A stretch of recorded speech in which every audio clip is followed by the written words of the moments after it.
Radio Pays, en partenariat avec le Grand Hôtel Montabo, vous propose le Zoom. Aujourd'hui, Maurice Duménil, le pionnier de l'aviation en Guyane. Bonjour Florian, petite forme pour moi ce matin. Tu sais, je sors de l'avion et j'ai pas fermé l'œil de la nuit. Tu n'as pas l'air plus fatigué que d'habitude, je te rassure. Ah bah c'est gentil, ça fait plaisir de revenir. Mais tu sais, pendant le vol, je me suis souvenu qu'il y avait un lien entre le Petit Prince, la Guyane et l'aviation. Encore une énigme ? Alors là, je ne vois pas du tout. Chers auditeurs, vous ne le savez peut-être pas, mais si vous prenez l'avion pour aller à Saül, à Maripasoula ou même à Saint-Élie, c'est grâce à un homme qui a volé avec Saint-Exupéry au début du XXe siècle. Explique-nous là, car je ne vois pas très bien comment c'est possible. Cet homme s'appelle Maurice Duménil. C'est un aviateur formé chez les grands noms de l'aviation française, c'est-à-dire les usines Blériot ou bien l'école Farman, et qui, en plus d'avoir volé aux côtés de Saint-Exupéry, a également côtoyé Mermoz et Guillaumet au sein de la célèbre Aéropostale. Imaginez, chers auditeurs, nous sommes au début du XXe siècle. Prendre un avion, ce n'est pas la même chose qu'aujourd'hui.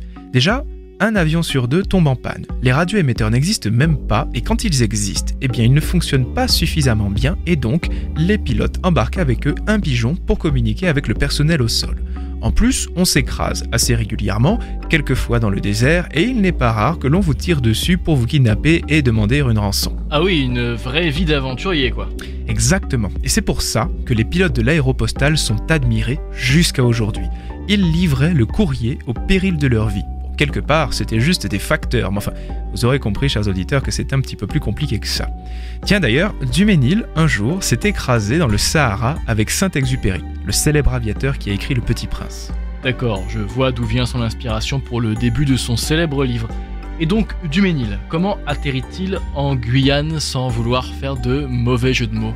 Bien vu, mais Duménil n'atterrit pas tout de suite chez nous. Chers auditeurs, après l'aventure à l'aéropostale, la Seconde Guerre mondiale éclate. La France est occupée par les Allemands, coupée en deux. D'un côté la zone libre, de l'autre la zone occupée. Maurice Duménil s'engage alors dans un réseau de résistance anglais baptisé Buckmaster. Et donc, la nuit, à l'aide de son avion, il fait passer des personnes de la zone occupée vers la zone libre. Ah oui, et les avions ne sont pas forcément réputés pour leur silence. La pirogue fait moins de bruit, mais c'est moins pratique quand on est occupé par les Allemands. Enfin bref, un soir, Duménil se fait poursuivre par les miliciens allemands et pour fuir plus vite, il prend 3 pilules d'amphétamine. Alors je sais, c'est illégal l'amphétamine, mais les pilotes faisaient souvent ce genre de choses pour avoir de l'énergie. Bon, occuper la France aussi, c'était illégal. C'est pas faux. Toujours est-il que les amphétamines donnent à Duménil des problèmes cardiaques. Son médecin lui conseille les pays chauds et comme l'aviateur n'aime plus trop l'ambiance d'après-guerre, eh bien il décide de partir en Afrique. Mais le préfet de la Guyane demande à Duménil de venir en Guyane, plutôt, afin de créer un service d'exploitation de lignes aériennes. Il faut dire qu'il n'est quasiment plus possible de se déplacer dans l'intérieur du pays à la fin de la guerre. Duménil part alors de La Rochelle, en bateau, direction Trinidad avec, en soute, les pièces d'un avion démonté. Une fois à Trinidad, il le remonte entièrement, puis décolle, direction la Guyane, où il crée, en 1949, la Société aérienne des transports guyanais et antillais, alias la SATGA.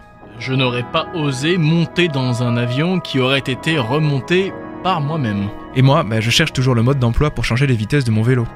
Avant de partir en Guyane, Duménil déclare dans la presse « La Guyane est un pays aux ressources inexploitées, un pays où tout peut être entrepris et de façon profitable pour la France. Or, nous ne disposons dans ce pays grand comme 2 départements français d'aucun moyen de communication. Dès lors, comment espérer la mettre en valeur ?» Il va donc créer le premier service aérien régulier vers l'intérieur de la Guyane et donc s'installe près de l'aéroport de Rochambeau, dans le camp américain dont on a déjà parlé dans le Zoom Histoire. Notre aviateur est à cheval sur les horaires, les avions doivent partir à l'heure et le service doit être régulier. Votre attention s'il vous plaît. Le prochain vol pour Saül partira à 8h précises. Nous rappelons aux voyageurs que les chèvres, les poules et les autres animaux doivent être tenus en laisse. Et donc je suppose qu'il a créé des lignes bien précises. Tout à fait. Chers auditeurs, je vous donne le programme. Une par semaine aller-retour, 3 fois Saint-Laurent-du-Maroni, une fois Saint-Georges de l'Oyapock, une fois Regina à Prouag. Voyage à la demande sur ses parcours et pour Saül, bureau minier, ce dernier en moyenne 5 fois par semaine. Largage au parachutage en divers points de la Guyane française. La piste de Maripasoula qui sera incessamment ouverte sera utilisée une fois tous les 15 jours au début.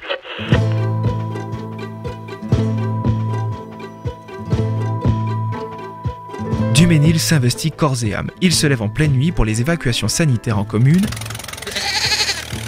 Des fois même, des gens voyagent avec des chèvres qui font leurs besoins dans l'avion. Il n'est pas rare qu'il demande aux éleveurs de déplacer le bétail qui broute sur les pistes d'atterrissage. Une fois, un oiseau s'est pris dans les hélices de son avion et a provoqué une panne au-dessus de la savane du côté de Sinnamary. Une dame m'a également raconté qu'au moment des départs, il y avait tellement de passagers que Duménil devait enlever les sièges de l'avion pour que tout le monde tienne à l'intérieur. L'avion était alors complètement nu. Et puis, il n'y avait pas que les avions. Duménil est aussi parvenu à faire atterrir un hélicoptère sur le toit de l'immeuble Bata du côté de la place des Palmistes. C'est vraiment l'aventure en Guyane, quoi. Absolument, tout est encore à faire. Et surtout, l'aviateur construit le Guest House, un complexe immense qui fait bar, restaurant, salle de conférence et même plus tard, il y aura un petit zoo avec quelques animaux. Le Guest devient alors le lieu de la bourgeoisie cayennaise. On y fait la fête, on vient parler affaires, on vient se détendre. Duménil s'installe donc vraiment dans le pays, quoi. Et qu'est-il devenu par la suite ? Ah bien sûr, il apparaît même régulièrement dans le journal Parallèle 5. Il est présent lors de la venue du général de Gaulle en Guyane. Duménil est même cité dans le livre Grand Mambaka, qui sont les mémoires de Vignon, le premier préfet de la Guyane. Je ne te parle même pas des fois où il apparaît dans les romans du célèbre auteur français Joseph Kessel, ou bien encore du collège Maurice Duménil à Matoury, ou même de la rue qui porte son nom à Cayenne. Chers auditeurs, cet aviateur était très connu et apprécié en Guyane. Hélas, il va décéder de ses problèmes cardiaques en 1964 à cause des 3 pilules d'amphétamine prises pendant la guerre.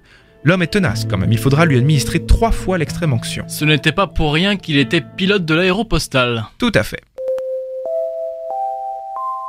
Nous allons bientôt atterrir à Cayenne-Rochambeau. Veuillez attacher vos ceintures, s'il vous plaît. Chers auditeurs, nous allons bientôt atterrir.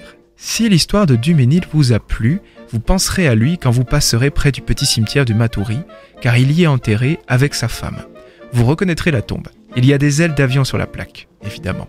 Et n'oubliez pas, c'est grâce à des personnes prêtes aux grandes aventures que la Guyane, un jour, décollera.